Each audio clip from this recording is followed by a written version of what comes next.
এই পৃথিবীতে কেউ কাউকে জায়গা দেয় না, এই পৃথিবীতে এসে জায়গা করে নিতে হয়। চিৎকার দিয়ে বলো ঠিক কিনা? হুঙ্কার দিয়ে পৃথিবীবাসীকে জানিয়ে দিতে হয় আমি এসেছি। মায়ের পেট থেকে যখন আমরা বেরোই আমরা কি বলি? ওয়াও ওয়াও বলে নিজের অস্তিত্বের জানান দেই যে আমি এসেছি, এই পৃথিবীতে আমি জায়গা করে নিতে এসেছি। Life is not a bed of roses. এই পৃথিবী ফুলের বিছানো সজ্জা নয়। এখানে কষ্ট করতে হবে, পরিশ্রম করতে হবে, ঘাম ঝরাতে হবে। পরিশ্রমের ঘামে যে লোনা পানি থাকে, ওই লোনা পানিতে জন্ম নেয় সফলতার বীজ।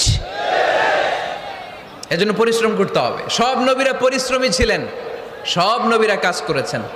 সূরা জুমার এই 10 নম্বর আয়াতে আল্লাহ তাআলা আমাদেরকে মোটিভেট করে শিখাতে চেয়েছেন যে স্বাবলম্বী হও, নিজের পায়ে দাঁড়াও, কাজের সময়ে কাজ, নামাজের সময়ে নামাজ। আজকে এই স্লোগানটা